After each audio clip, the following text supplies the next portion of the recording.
Torcidas organizadas do Corinthians revoltadas com o presidente Duílio Monteiro Alves pela escolha de Cuca como técnico. O vídeo de hoje do canal do Nicola fala sobre esse tema e conta também o que há de verdade na possibilidade de o pai de Neymar comprar uma SAF do Santos. Fala ainda se o São Paulo não vai pagar a multa rescisória ao Rogério Ceni pela demissão. As últimas sobre a guerra entre clubes cariocas pelo Maracanã. Flamengo, Fluminense e Vasco disputam o direito de cuidar do estádio. Fala ainda sobre Jorge Sampaoli, que acabou frustrando a possibilidade de uma negociação super importante do mercado. Para completar, também te falo sobre mercado, bastidores, finanças e muito mais. Para quem não me conhece, eu sou Jorge Nicola, jornalista esportivo, com um canal no YouTube desde o final do ano de 2018. São quase 1.300.000 pessoas inscritas. Se você ainda não se inscreveu, aperta esse botão vermelho de inscreva-se, ative as notificações e se curtiu o vídeo também deixa like. Combinado? Bora começar com o tradicional giro de notícias. A ideia é tentar te deixar o mais bem informado com informações bem rápidas. Primeira notícia, o Brasil venceu o Chile por 3-0 na penúltima partida do hexagonal final do Sul-Americano Sub-17. O Brasil já havia garantido na última rodada a classificação para o Mundial, agora briga pelo título e a disputa será contra o Equador. Com a vitória por 3-0 contra o Chile, o Brasil chegou a 10 pontos, dividindo a liderança com o Equador.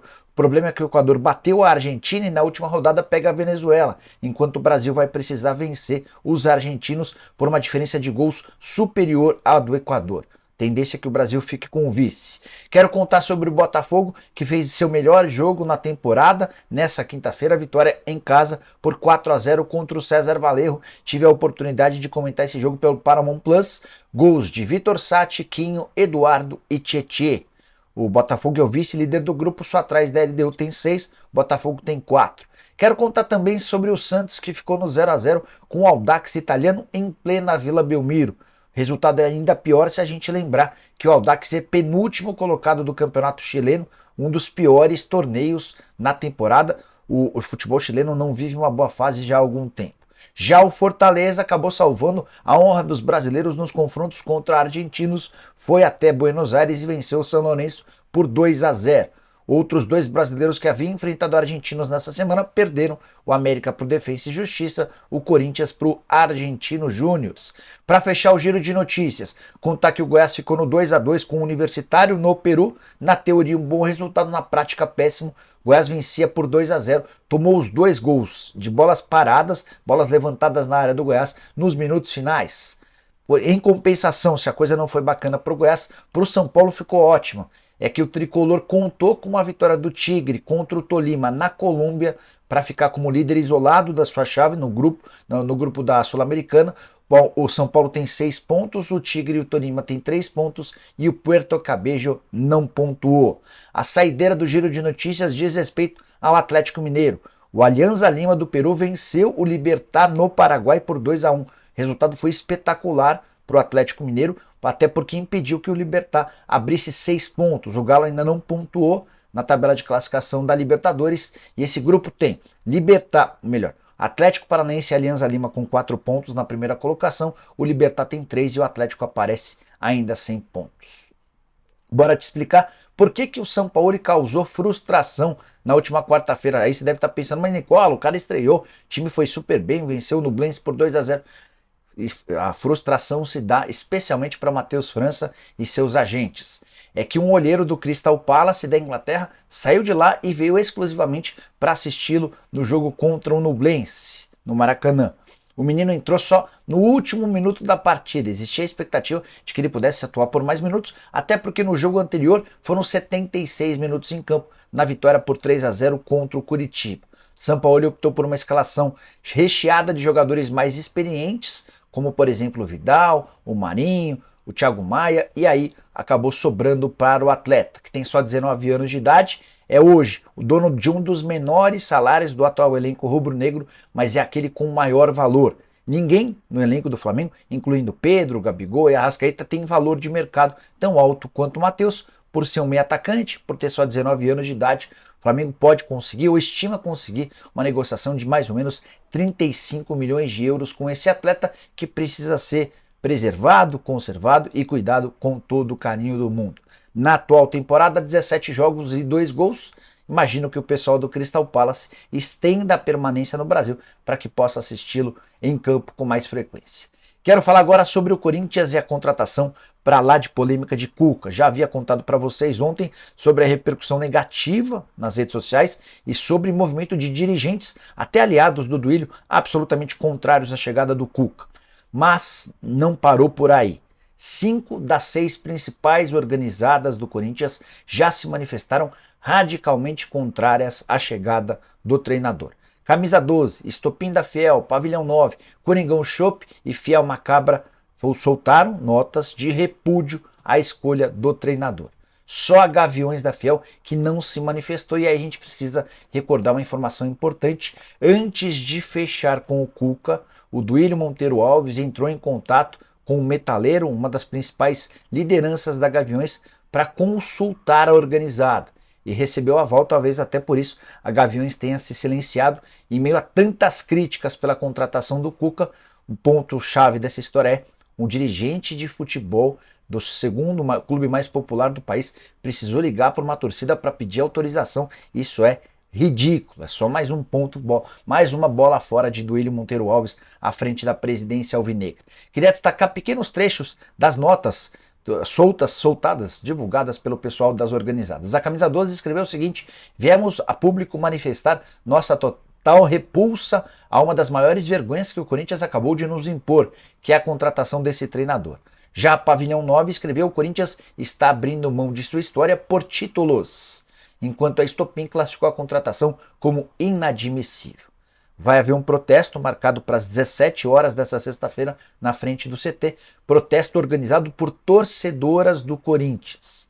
E toda essa repercussão muito negativa tem a ver com um episódio de 1987. O Cuca, ainda bem jovem, havia chegado há pouco tempo no Grêmio, participou de uma excursão com o tricolor na Europa. E na Suíça, ele e mais 3 atletas acabaram se envolvendo num episódio triste.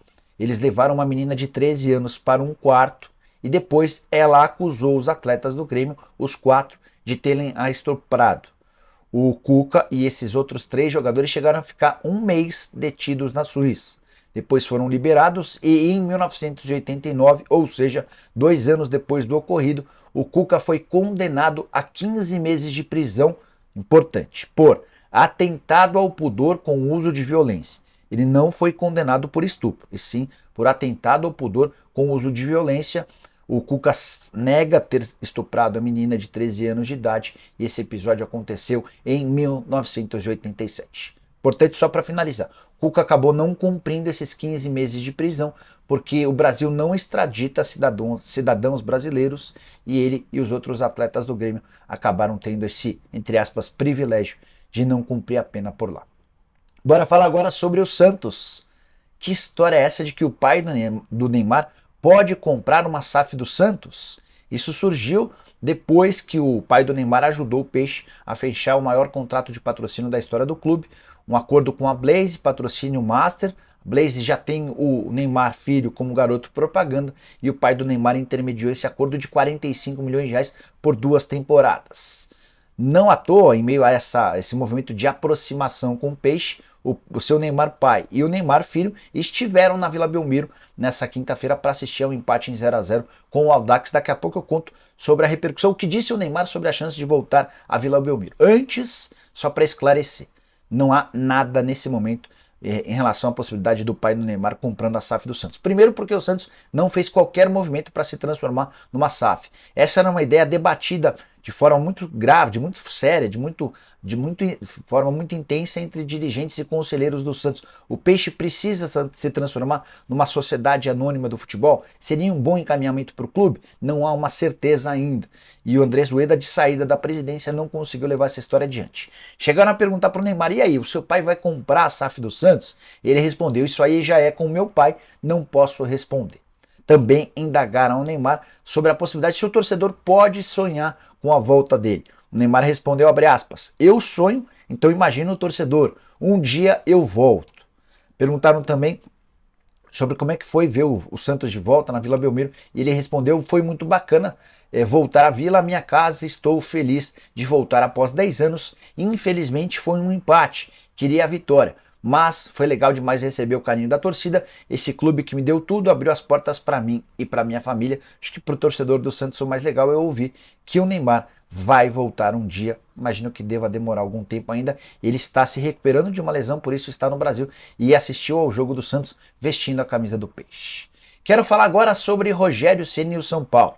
Que ele foi demitido, todo mundo já sabe, que o Dorival Júnior é seu substituto, apresentação marcada para essa sexta, inclusive ele dá o treino e depois já prepara o time que enfrenta o América no sábado. Mas a pergunta que não quer calar é: Rogério Ceni abriu mão da multa rescisória de R$ 1.600.000 a que teria direito?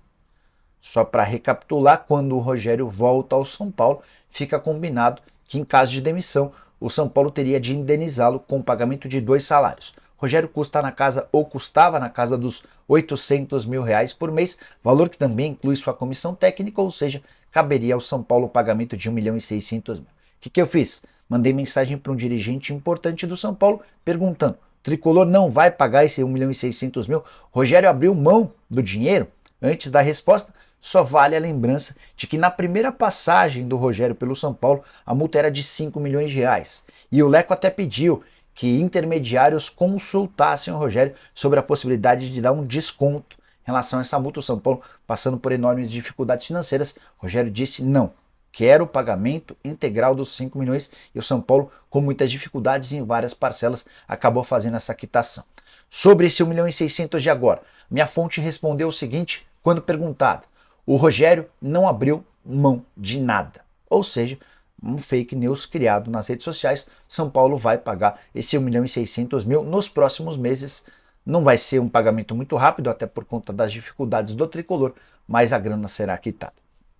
Para fechar, ainda não há uma definição a respeito do futuro do Alexandre Pato. Como contei para vocês no vídeo dessa quinta-feira, não há uma urgência para inscrevê-lo, apesar de a janela ter fechado nessa quinta-feira. O fato dele estar desempregado, quando a janela fechou pela primeira vez no dia 4 de abril, permite ao São Paulo que ele seja inscrito um pouco mais para frente. Então imagino que o São Paulo vai esperar que o Pato termine sua recuperação e contar também com a posição do Dorival para definir se o contrata ou não.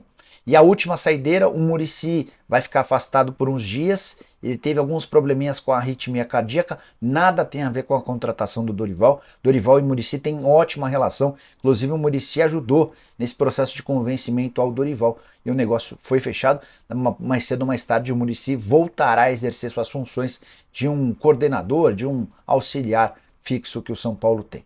E para arrematar de vez sobre o tricolor, vale a lembrança de que depois de demitir o Fernando Lázaro, o Corinthians ainda fez uma ligação para o Dorival, mas o presidente do São Paulo, Júlio Casares, já havia ido a Florianópolis e acertado verbalmente um contrato com o Dorival Júnior, que não voltou atrás e fez valer sua palavra. Rápida informação sobre o Internacional: Mário Fernandes está fora do Inter. O lateral direito, que havia sido contratado e jogou apenas 5 partidas em 4 meses, pediu para se desligar, alegando problemas pessoais, algo que já havia acontecido no CSKA, onde ele fez sucesso, ficou 10 anos por lá, alegou que precisava voltar ao Brasil para acompanhar o nascimento do filho, conseguiu a rescisão do contrato no CSKA, agora rescinde seu contrato no Colorado 128 dias depois. Imagino que o Mário possa voltar ao futebol russo. Não conseguiu atuar, especialmente no Inter, por causa de lesões musculares. Certamente não deixará saudade, especialmente pelo custo que tem. Bora falar agora sobre Gustavo Gomes, que salvou a pele do Palmeiras. O zagueiro e capitão do Verdão apareceu num momento bem decisivo na Libertadores da América. Quero explicar esse contexto para vocês. Palmeiras perdeu o jogo de estreia contra o Bolívar, havia poupado os titulares e caiu na altitude. Estreou em casa, na Libertadores, no Morumbi nessa quinta-feira contra o Cerro Porteño. Com 5 minutos de jogo, o Bobadilla abriu o placar a favor dos paraguaios. O cenário com esse resultado era o pior possível. Cerro Porteño ia para 6 pontos, Bolívar e Barcelona de Guayaquil com 3 pontos cada, e o Palmeiras na última colocação com nenhum ponto depois de 2 rodadas. Veio o intervalo, o Abel mudou o Palmeiras e quem salvou o clube foi um zagueiro. Gustavo Gomes, zagueiro, capitão, super importante dentro da história recente alviverde, marcou o gol do empate e ainda deu assistência para Rafael Navarro, Justo Navarro, marcar o gol da vitória, que equilibra de forma total o grupo. Agora todo mundo tem 3 pontos, Palmeiras 3, o Cerro 3 pontos, o Bolívar 3 e o Barcelona também 3. Gustavo Gomes foi eleito o melhor jogador da partida e já soma 18 jogos, 2 gols e 3 assistências na atual temporada, números que podem inclusive superar o da temporada passada, quando ele foi incrível com 11 gols marcados em 60 partidas. Gustavo Gomes havia chegado em 2018 por empréstimo junto ao Milan, alguma desconfiança por não ter dado certo no futebol italiano, depois foi comprado por 6 milhões e meio de euros, que era um enorme absurdo, levando em consideração que o Palmeiras nunca gastou tanto por um zagueiro. Tenho certeza absoluta que não há um palmeirense na face da terra que seja contrário a esse investimento de 6 milhões e meio de euros por tudo que ele já entregou durante esse período todo. Quero fechar o vídeo para falar sobre o Maracanã, que virou alvo de uma disputa importante e séria fora das 4 linhas. Termina na próxima terça-feira o período de concessão dado pelo governo a Flamengo e Fluminense. E nos bastidores, o governo do Rio se articula para garantir mais uma renovação consecutiva da concessão, sob o argumento de que qualquer chamamento público seria contraproducente, porque não haveria novos interessados. O Vasco se rebelou contra esse movimento e foi à justiça exigindo que a Secretaria da Casa Civil realize um chamamento público. E mais, o Vasco entende que não há nenhum motivo para não realizar uma licitação, até porque desde o ano passado o Vasco já deu todas as demonstrações da sua intenção de se tornar parte integrante da concessão do estádio. O Vasco nem exige que o Maracanã fique apenas para ele, ele toparia fazer parte de um consórcio com o Flamengo e o Fluminense, o Fla e o Flu, que são contrários à presença do Vasco. Cruz Maltino, que tem a participação da W Torre e da 777 nesse movimento. Vale a lembrança de que no ano passado haveria uma licitação. Há muita gente que imagina que o Vasco foi o dono da melhor proposta, mas a licitação acabou sendo cancelada ou suspensa a pedido do Tribunal de Contas do Estado. Só para completar sobre essa guerra de bastidores, o Vasco precisou ir à justiça conseguindo 2 liminares que lhe garantiram o direito de enfrentar o Palmeiras nesse domingo no estádio. A tendência de mais de 60 mil pessoas, o Flamengo e o Fluminense têm sido reticentes em relação ao empréstimo do estádio, alegando que a condição do gramado é prejudicada, entre outros motivos. Queria saber a sua opinião. Como é que você enxerga essa disputa entre os clubes pelo Maracanã? Com quem deve ficar a concessão do estádio? Estou curioso para saber, uso o espaço para comentários e a gente se encontra mais tarde, assim que surgir notícia importante. Abraço, bom feriado!